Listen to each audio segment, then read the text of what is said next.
పరీక్షల కాలం ముంచుకొస్తుంది. ఇక రాబోయే 2 నెలల పాటు అంతా పరీక్షల కాలమే. ఇలాంటప్పుడే చాలామంది విద్యార్థులకు మెదడు అంతా బ్లాంక్ అయినట్టుగా ఉంటుంది. బాగానే చదివినా పరీక్షలకు ముందు నుంచే సన్నద్ధం అయినా కొంతమందికి మెదడంతా మొద్దుబారినట్టుగా అనిపిస్తూ ఉంటుంది. చదివింది ఏది ఒక పట్టాన గుర్తుకు రాని పరిస్థితి ఎదురవుతూ ఉంటుంది. అసలు ఎందుకు ఈ పరిస్థితి? మెదడంతా బ్లాంక్గా అయిపోతున్నప్పుడు ఏం చేయాలి? ఈ పరిస్థితిని అధిగమించేందుకు ఏం చేయాలో ఇప్పుడు తెలుసుకుందాం. పిల్లలకి మైండ్ బ్లాంక్ అయిపోయింది అంటారు.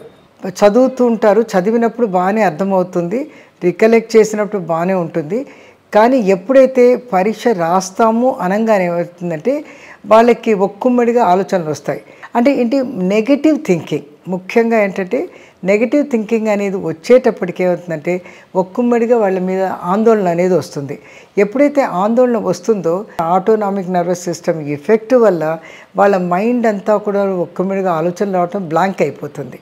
దాంతో ఏమవుతుందంటే వాళ్ళకి ఆలోచన అన్నది చదువు గురించే కాదు, సబ్జెక్టు గురించే కాదు, వాళ్ళు ముందు ఏం జరుగుతుంది అనేది కూడా వాళ్ళు గుర్తుపట్టలేకపోతారు. ఆ విధంగా బ్లాంక్నెస్ వస్తుంది. తర్వాత ఒకటి ఏంటంటే 24 గంటలు చదువుతుంటారు కొంతమంది పిల్లలు.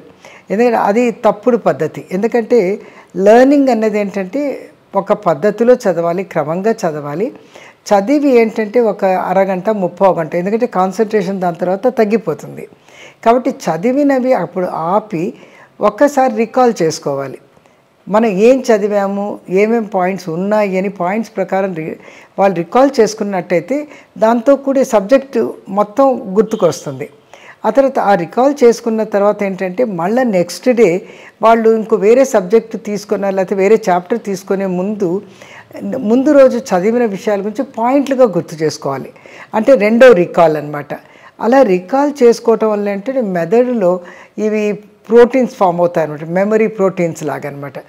దానివల్ల ఏంటంటే అవి మెదడులో చాలా గట్టిగా అవి నిలిచిపోతాయి అన్నమాట. తర్వాత ఇంకొకటి ఏంటంటే ఒక పద్ధతి ఉంది, సైకాలజీ బుక్కుల్లో కూడా డిస్క్రైబ్ చేసేవాళ్ళు, SQR క్యూబ్ అని. ఎస్ అంటే సర్వే, అంటే ఏమేమి పాఠాలు అయ్యాయి, ఏమేమి సిలబస్లో ఉన్నాయి అని ఒకటి. సర్వే తర్వాత క్వశ్చనింగ్ అనమాట. ఏ విధంగా దీన్ని చదవాలి, మన సమయాన్ని కానీ ఈ సబ్జెక్ట్ కానీ ఎలా దాన్ని విభజించుకొని అవి రెండు పద్ధతిలో ఏ విధంగా చదవాలి అని క్వశ్చన్ చేసుకోవాలి. ఆ తర్వాత ఏంటంటే ఆ సబ్జెక్ట్ మొదలుపెట్టి రీడింగ్ అంటారు. First R is reading. అంటే క్షుణ్ణంగా ఆ సబ్జెక్ట్ని తొందరగా అయినా సరే ఆ సబ్జెక్ట్ని చదివి దాని అర్థం ఏంటి, ఆ లెసన్ ఏం చెప్తుంది అని తెలుసుకోవాలి. ఆ తర్వాత అంటే రికాల్ చేయాలి. దానిలో ఇంపార్టెంట్గాను ఏమేమి చదివాము, దానికి ఏం క్వశ్చన్లు వస్తే దానికి ఆన్సర్ ఎలా చేయాలి అని రికాల్ చేసుకోవాలి. రికాల్ చేసుకున్న తర్వాత మళ్ళీ బుక్ తెరిచి రివైజ్ చేసుకోవాలి. అంటే ఎంతవరకు నాకు గుర్తుంది, ఏమేమి మర్చిపోయిన పాయింట్స్ ఏంటి అని. ఈ పద్ధతి చాలా మంచి పద్ధతి. ఆ పద్ధతి ద్వారా అయితే లెర్నింగ్ పర్ఫెక్ట్గా ఉంటుంది, కంప్లీట్ అవుతుంది. కాబట్టి వాళ్ళకి ఎటువంటి ఆందోళన రాదు. ఎప్పుడైతే ఒట్టి పాయింట్ గుర్తు చేసుకున్నా కూడా దాని వెనకాల నుంచి సబ్జెక్ట్ ఆటోమేటిక్గా గుర్తుకొస్తుంది.